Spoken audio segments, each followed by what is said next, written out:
Mesdames et messieurs, bonjour, bienvenue dans cette nouvelle vidéo. Aujourd'hui, je vais vous donner des nouvelles de la 208 GTI. Elle est toujours là, elle est vivante pour l'instant. Je vous avais fait une vidéo il y a quelques mois, des points positifs et négatifs. Elle est là. Et j'avais envie de vous faire un petit point parce que ça fait bientôt 1 an que je l'ai. Et j'en fais l'éloge parce que c'est une voiture que j'adore. Vous savez que je suis fan des GTI. Je vous ai fait une vidéo à ce sujet. Parce que on est à une époque de malade où les gens ne vivent que par les chiffres, hein, que ce soit personnellement, les gens sont toujours là à se mesurer avec des montres connectées, avec tout, on est toujours là à tout mesurer, hein, même à la salle, dédicace à Jérém. Maintenant, c'est plus le plaisir de faire du sport, etc. C'est combien tu soulèves, etc. On est toujours dans la mesure et c'est pareil pour les voitures puisque combien tu as de chevaux, moi j'en ai 200, toi tu en as 210, etc. Il faut rester dans le plaisir simple de profiter de l'automobile. Désolé pour le bruit. À l'époque, on s'amusait avec 130 chevaux et aujourd'hui, on est dans le toujours plus. Et le plaisir n'est pas égal aux chiffres. Voilà. Donc, j'ai déjà fait quasiment 10 000 km avec la voiture. Je n'ai eu aucun problème, si ce n'est un seul. C'était le voyant vérifié niveau huile qui s'affichait. Et le problème, c'est qu'au début, je me suis dit, bon, vu qu'elle est réputée également pour bouffer de l'huile, je me suis dit, les problèmes commencent. Eh bien, en fait, pas du tout. J'ai vérifié l'huile plein de fois. Le niveau était toujours bon, donc elle bouffe pas d'huile, je touche du bois. Et en fait, c'était le capteur à changer, donc ils m'ont changé le capteur. Elle a fait sa révision, impeccable. Et j'en ai profité pour changer le filtre. Ils m'ont changé le filtre, je remercie Citroën Ajaccio. Comme d'habitude, la boîte à air est là au fond. Voilà, il faut dévisser, etc.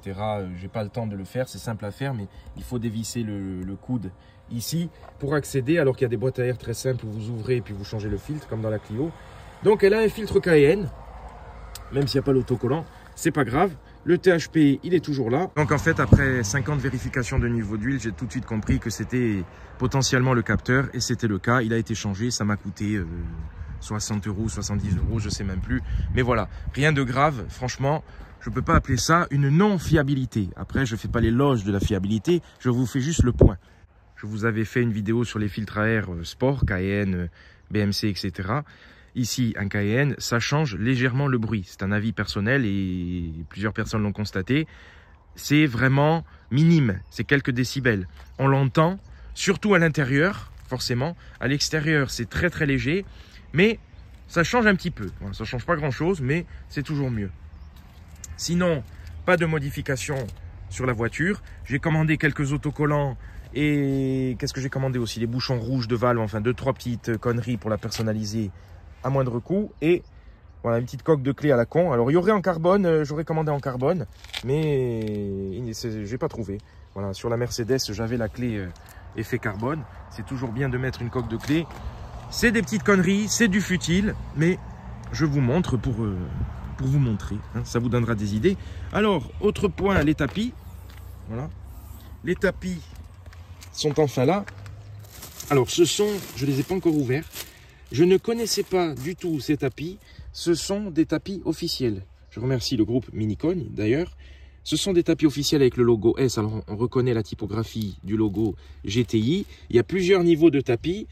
Les passionnés auront les tapis rouges GTI qui sont vraiment magnifiques, que j'aimerais bien trouver, sauf que le coût est apparemment exorbitant. Si vous les commandez dans le réseau officiel, je crois qu'on est à plus de 500 €, voire 600 € selon Anthony, que je salue et que je remercie énormément. Je vous mens pas, accessoires PSA, c'est vraiment un tapis officiel. C'est une gamme S et j'ai cherché un petit peu sur internet, j'ai trouvé des accessoires, des seuils de porte S pour les 208 classiques également. Donc voilà, vous avez ces tapis qui sont dans la gamme intermédiaire, entre guillemets, de tapis. Et les tapis rouges, par contre, voilà, si vous avez des informations, n'hésitez pas à me les partager parce que j'aimerais bien savoir comment en trouver, ou je sais qu'il y a des sociétés qui les refont, vous pouvez commander des tapis similaires sur Amazon, mais ce n'est pas d'origine. Voilà. Elle a toujours pas eu son nettoyage complet, cuir, etc. Elle l'aura. Également pour le volant, j'ai même pensé à changer le volant, mais bon, je me suis dit, il n'est pas trop non plus usé. Voilà, c'est pas la peine pour l'instant. Sinon, il y a d'autres petites choses esthétiques à faire, notamment les jantes. Hein. Je me suis bien mangé le trottoir l'autre jour, voilà. ça fera plaisir aux langues de vieille. Les phares, je vais vous présenter un produit miracle, non je ne sais pas, des lingettes pour poncer légèrement le phare. Ça ne vaut pas un usage professionnel, mais bon, on va voir ce que ça donne. Je vous fais ça dans une prochaine vidéo parce qu'ils sont légèrement jaunis, mais c'est pas catastrophique encore. Donc, on va voir ce que ça donne. Je les ai ouverts, bon, de toute façon, il n'y a pas grand-chose à voir, mais ils sont quand même assez épais, assez jolis. Les tapis rouges sont beaucoup plus épais, je pense. Donc voilà, c'est sûr que c'est quand même le Graal. Après, c'est une 208 classique, je veux rester sur quelque chose de sobre. Donc bon, en soi, je m'en fous, je les trouve vraiment très très beaux avec le petit logo S. Donc c'est vraiment très bien. Mais c'est bizarre, ils ont fait une série S, c'est pas une série GTI. J'aurais pensé qu'il allait avoir le logo GTI, comme ici. Mais bon, c'est pas grave. Voilà. La voiture est sale. Sur le blanc, vous avez du noir. Et quand vous avez une voiture noire, tout est clair. Les traces sont claires. C'est comme ça, comme les excréments d'oiseaux. Voiture noire, c'est blanc. Voiture blanche, c'est noir. C'est à croire que c'est fait exprès. Donc ensuite, voilà, c'est ça que je vais vous présenter dans une prochaine vidéo. Les petites lingettes miracle. On va la démarrer pour voir la modification. Attention, le monstre. Voilà, donc en fait, quand je démarrais, j'avais le voyant. Là, vous allez avoir niveau d'huile. Non, il n'a pas mis.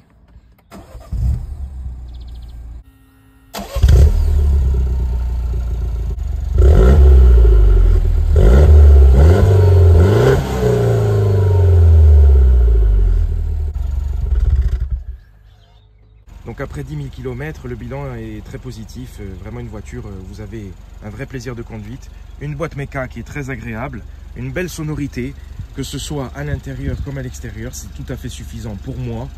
Et vraiment, la BPS doit être exceptionnelle, mais celle-ci au quotidien est beaucoup plus polyvalente, beaucoup plus confortable. Vous avez aussi la roue de secours, hein, je vous l'avais dit dans la vidéo, donc c'est quand même très bien d'avoir une telle polyvalence sur une petite sportive. Point positif également, la conso. Franchement, je vais vous montrer ça. Je ne vous mens pas. Je vous dis les choses telles qu'elles sont.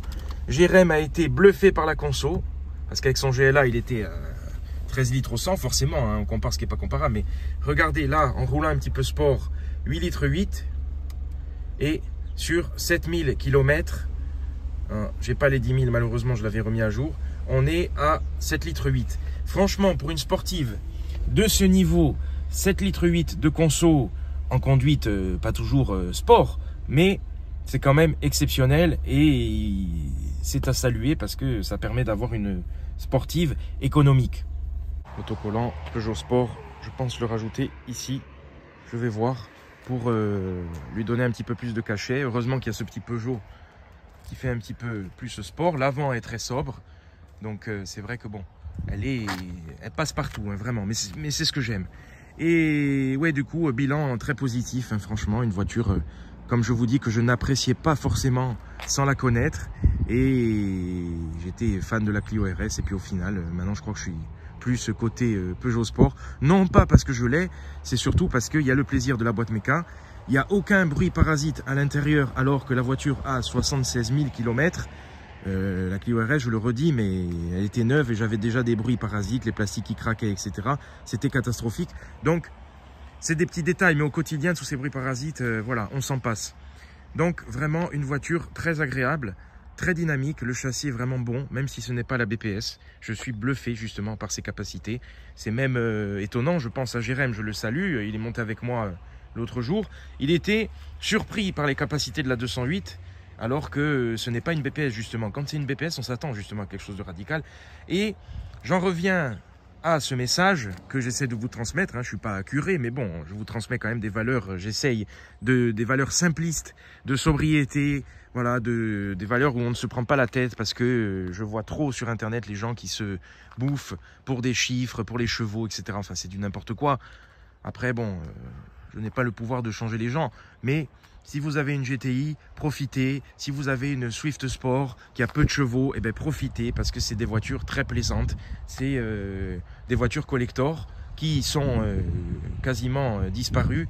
Donc, il ne faut pas dénigrer les GTI. Voilà, je le redis une nouvelle fois. Pour nos routes sinueuses, hein, je vous fais un tour du paysage. Voilà, il y a un camion cramé, mais voilà. Pour nos routes sinueuses, ce sont vraiment des voitures exceptionnelles. Ce sont peut-être même les meilleures, parce qu'elles sont légères. Et le châssis est très affûté de la Peugeot. Vraiment, je suis vraiment content. J'apprécie aussi sa garde au sol. Hein. Voilà, elle est quand même assez haute. Donc, ça m'a dépanné hein, parce que j'aurais pu tout arracher l'autre jour. Bon, la jante a pris, mais c'est pas grave. Sur un petit trottoir invisible. Mais au quotidien, c'est une voiture super. Au niveau sportif, la Clio RS consommait beaucoup plus. Donc, pour ceux qui veulent une voiture petit budget, une phase 2, c'est mieux, c'est rassurant. Petit budget, parce que forcément la côte est vraiment dans le creux, hein, au vu de sa réputation, la 208. Il y a d'ailleurs une très belle 208 GTI à vendre chez BMW Bernardine. Je crois qu'elle a même le toit panoramique, donc elle est vraiment, au niveau des options, on est au max. Très très belle, peu kilométrée, phase 2, donc encore plus récente que la mienne.